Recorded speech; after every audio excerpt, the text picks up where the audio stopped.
What is going on, everybody? It's your boy Amon's Toxic Ammo 331. Back at it with another video.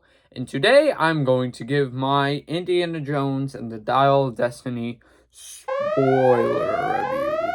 And before we get into the actual video itself, guys, if I'm breathing really hard, it's because I did my own Indiana Jones adventure in the garage by working out. So yeah. But anyways, with that being said, guys, before we get into the actual video itself, guys, if you have not seen Indiana Jones and the Dial of Destiny, this is your spoiler warning.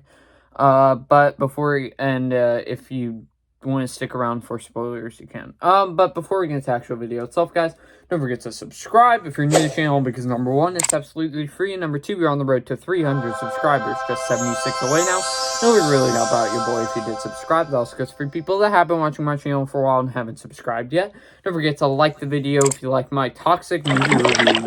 Don't forget to ring the bell for all notifications to miss occasional upload. Also, do share the video because it also help me out. And do feel free to comment as well. But with that being said, I said this in my spoiler-free review that I thought Indiana Jones and the Dial of Destiny was a mixed bag. I would say most of the stuff was a mixed bag. There's some stuff I liked about this movie. There was some stuff I didn't like, and then I would say, like, I had mostly positive things to say, then I would had a lot of mixed thoughts, and then I had bad thoughts. So, we will be breaking down the movie bit by bit by the, moments that are, important. So, yeah, at the beginning of the movie, we follow an adventure from the past with a de-aged Indiana Jones trying to stop, no, not trying to stop, well, technically he is. He's trying to stop the Nazis, while also trying to get an artifact that's known as, I forgot what blade it's called, but it was the blade that, killed Jesus Christ, or marked him or whatever, if that makes sense. And basically, he is trying to get it back while he is about to die by hanging from a bunch of other dudes. Now, I thought the de-aging in this movie was I thought most of the time it was miss, but there were some shots that it actually looked quite great. Like, for example, if you saw it in the trailers where they flashed the light on Harrison Ford or on Indiana Jones, it looks exactly like him from the old movies. But most of this de-aging effects doesn't quite work in here. What other stuff can I think of?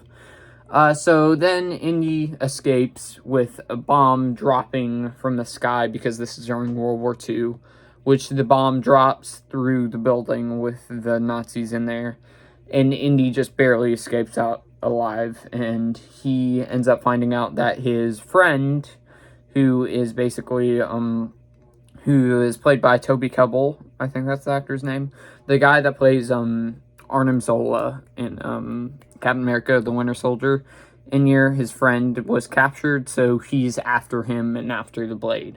So, it leads to an epic chase where he's facing a bunch of Nazis and is trying to race to the train, which he successfully does and drives onto the train by also taking out a few more Nazi guys with him. And talk about bad CGI. There was, during that scene, you see, like, a faraway shot of him running on top of the train. And for me, that did not look that good at all, and not real at all. It looked, this is the comparison that comes to mind. It looks like it was shot from the Polar Express movie. That's what the animation looked like. And so he finally gets down and is wearing the Nazi uniform, so people don't recognize he's Indiana Jones or whatever, and he secretly goes on to the train and is passing by, taking down a few more Nazis with him. And he goes to the luggage and finds out that the blade, the blade that killed Christ, or made Christ bleed, basically was a fake. So, and he says, screw it, I'm still gonna find my friend anyways. So, while he's doing that, Maz Mikkelsen's character is interrupting the secondary bad guy that's played by, I forgot what the actor's name was, but he played Baron von Strucker in Avengers Age of Ultron for a brief instant, and he is basically holding Toby Kebbell's character captive and asking him questions. Ironically, Arnim Zola and Baron von Strucker. I just realized that. That's funny. And also, Maz Mikkelsen's character says, "Oh, you won't believe what we have on the train," or whatever. And he's trying to tell the Nazi general that they have the Dial of Destiny, which he doesn't, I think he doesn't want to focus on Maz Mikkelsen at the time, so he just says, "Get out," basically, and Maz Mikkelsen has his own room with the Dial of Destiny. And Indy eventually escapes everybody and blends in through the crowd and goes into the room that his friend is tied up in and frees him and goes back into his original gear with the hat, the whip, and everything. And then Maz Mikkelsen's character walks in again and he gets punched in the face. And it leads to them escaping and dealing with more Nazis, which the war kind of helps them get past everything. And then they're on top of the train again, but the other dude, Baron von Strucker, I'll just call him that because he's technically the same character. Wait, I just realized that too. He basically plays two different Nazis. That's interesting. And so he's on there, and Indy and him are having a big fight while Toby Kebbell's character is basically trying to shoot Baron von Strucker with the gun, and he keeps on missing or accidentally shooting Indy, and Indy goes like, "Not me!" So eventually Toby Kebbell does get the shot right and shoots Baron von Strucker's character. And also another flaw with the de-aging, also, you could tell that you could hear old Harrison Ford. You couldn't hear like past day Harrison Ford. So that's another problem with the de-aging. Then Maz Mikkelsen's character says, "Oh, you have something in mind, and I want it," basically. So he's going to shoot them, but Indy realizes that there's this big pole passing by, this light pole or whatever, and so that him and Toby Kebbell's character decide to duck, and it whacks the crap out of Maz Mikkelsen's character, and he ends up falling off the train. And basically getting whacked off the train. Now, Indiana Jones is supposed to be grounded, but I'm pretty sure he would be dead by then. And Zach Milnes actually talked about this. Yeah, he for sure at least has to be very badly scarred. And in this film, later, I know we're not going bit by bit, but later, all he has is like a little faint mark from what he got from the big pole. And I was going like, what? He has to be like big, badly scarred. And I'll let that fly. But he ends up, it's just weird. But before we went to present day Maz Mikkelsen's character, basically, Indiana Jones now is living in an apartment by himself. And you find out that Marianne divorced him, or is asking for divorce papers, or sending them to him. So, yeah, and then that plays a major part in the Indy's arc in this movie, so we'll talk about that more in depth later. And Indy also is like the grumpy old man now with basically his fellow people that live in the apartment or whatever is blasting music or whatever, and he's that old man that goes, "Quiet, turn it down, not tonight, not today," or whatever. So, and basically they said, "Nah, bruh," and that leads to Indy he's still doing the teaching job, which many people don't pay attention to him anymore because he's just an old man, the character of Indy is. And I also forgot to mention, when Indiana Jones like when it cut to present day Indy, man, Harrison Ford is still fit. I wish I could be that fit at 80 years old. I'll say that. Anyways, then it cuts to Harrison, basically Indiana Jones going to a bar basically just to drink, and also he finds out that his goddaughter is there too, which is the daughter of his friend, and ends up saying hello basically, and they have a little conversation where Wombat, that's what he calls her, is trying to get him to go on one big last adventure with the Dial of Destiny because they dropped it. So I had to take a swig of water because when I talk a lot, I gotta rehydrate my tongue, if that makes sense. Then after that, what did we move on to now? So it's revealed that she does have one half of the dial. Well, there's one half of the Dial of Destiny in the storage area of the building that Indiana Jones works on. And them two eventually get cornered by Mads Mikkelsen's little cronies, basically. And the guy from Logan is one of his little cronies. And they trap him, and Wombat betrays Indy and is basically going on her own little adventure. And she's an archaeologist now too, by the way. But luckily for Indy, he escapes too. But eventually, before he gets caught, and then he escapes again. This time with that scene where he's riding the horse in the train station or whatever, with the train coming, so he's evading the train while they're still chasing him. And he escapes. And then also they are still looking for Wombat's character. And then Indy basically goes to where Sala lives and is spending the night there or whatever. And Sala does a little detective work apparently. And Indy looks through their different files and finds out that Wombat got arrested for, I forgot what it was, but she got arrested basically, and she hasn't lived the best life after her dad died.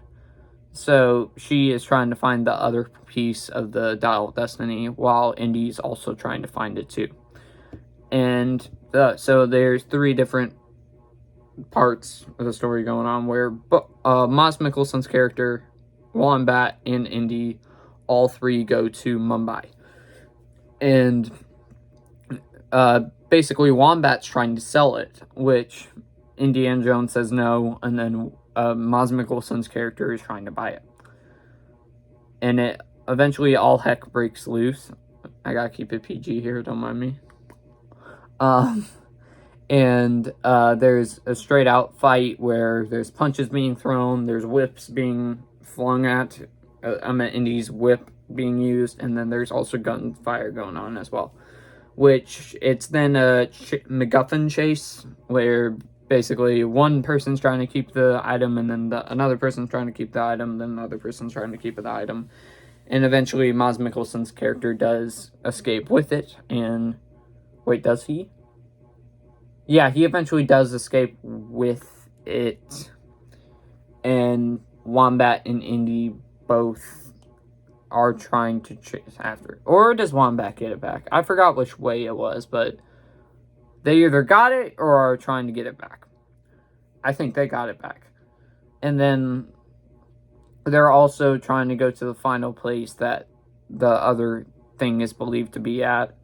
And you eventually meet Antonio Banderas' character, which Antonio Banderas is a great actor, and he had a fun little bit in here too, where he's basically one of Indy's friends, and he has a boat, and they decide to take a trip to the place that has the other half of Dial of Destiny. And it's revealed, what I was talking about earlier, why Marianne and Indy are having the divorce papers, is because the character of Mud, Shia LaBeouf's character, was killed off screen in the war, basically, and he just went in there to make his dad mad, make Indy mad, basically. So he died off screen, and Marion and Indy have been struggling, basically, which had the divorce papers. It led to the divorce. I know most people I don't think people like that they killed Mud off necessarily, or they could have had. I'm 50-50 with that. I think they could have done something else. Yes, they could have done, like, maybe they could have had somebody voice Mud and say, "Oh, we're okay, Dad, love you," or whatever. Or they could. This probably wouldn't have happened in a million years because most people don't like Shia LaBeouf anymore. But he could have came back as Mud just for a low cameo bit. But I don't dislike it as much as other people. It's a 50-50 for me. They could definitely done a different route, but I think they did it in a way that kind of helped Indy's arc grow out through the film. So I don't know. That might just be me though. Don't mind me. It's just my opinion. But yeah. Ace, aka Skadu, he just texted me, and I was wondering. So I think it was Friday night. He watched Indiana Jones and the Kingdom of the Crystal Skull, and he just texted me, and I was texting him, and I was going like, "What'd you think of it?" And he was going like, "It was weird," and it for sure is weird. But anyways, back to the story though. The Mads Mikkelsen's character and the group and eventually basically find them and take over the ship and have everyone hostage, basically, and it eventually leads to the death of Antonio Banderas' character, which I thought, wow, they just brought him in to kill him off. He was used in a fun way though, and they eventually got it by going underwater. We're trying to find something underwater. I forgot what it was. And also I forgot to mention, I do like Mads Mikkelsen's character's motive, how he wants to go back in time and basically kill Hitler so he can be their Hitler, and basically be the big bad or whatever that Hitler was. So I thought that was a pretty unique motive, and because he was not overshadowed. I think he was basically Hitler not mistreated him, but I don't know. I don't know how it makes sense, but he is basically Hitler didn't pay attention to him much, so he's mad about that. So yeah. And then Indy, Wombat, and the kid, I forgot what the kid's name was, but they all escape. And then they eventually go to I think it was Italy, and the kid just randomly decides to roam off or whatever and get ice cream while not sticking with Wombat or Indy, and he eventually gets captured by Mads Mikkelsen and his cronies, as I keep on saying. Then Indy and Wombat go into the caverns alone, and Indy said he's going to be fine, they're not going to hurt him, so they didn't. And I keep on thinking of this. I don't know how to reword this.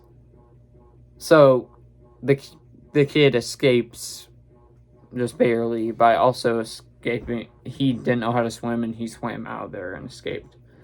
And he eventually catches up to Indy and Wombat, who are cornered by the bad guys. And he saves the day, and Indy and Wombat get the dial and basically do escape alive again. That big happy ending. Wait, actually, do they? Or I keep on forgetting because I've only seen this once, guys. Don't mind me. But no, because Mikkelsen, Indy decides to stay behind and basically gets shot in the shoulder.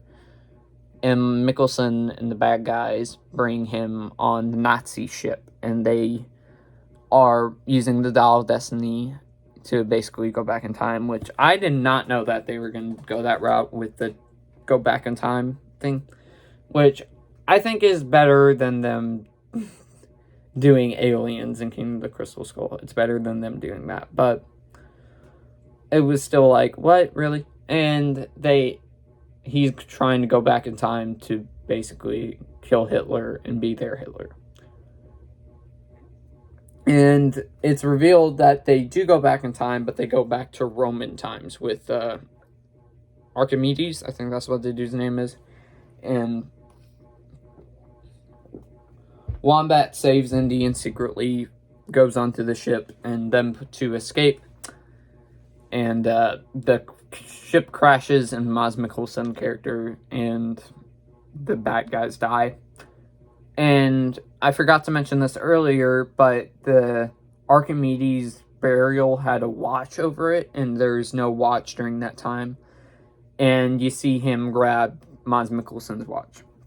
So, in Indy, they don't know it yet, but that was supposed to happen, really. And Indy wasn't supposed to stay there, because Indy, at this point, decides, I want to spend the rest of my life here, because there's nobody in the present time that cares about me anymore. And Wombat finally goes like, no, you should stay in the present time. I love you, or whatever. And then basically Indy's saying, no, leave me here. And then Wombat says, okay. Boom! Punch to the face. And it's revealed that Indy got brought back to the real world. And I was mixed about that third act, like at the ending, how she just knocks him out and brings him there. Because I was 50-50 on Indy staying there, because I was kind of happy about that she brought him back there. I would say most of the majority, I was happy that he got brought back to the real world. But I'm also kind of sad because that would have been a good send-off for Indy, and he could have died there, but they got Disney-fy everything, apparently. So, back to the real world, and Indy's going like, why'd you bring me back here to this dump? And Wombat's basically saying, there's still people that care about you, you know. And Marion walks into the apartment, and so does Sallah again. And Sallah and his kids and also Wombat go out for ice cream and leave Marion and Indy alone for some alone time.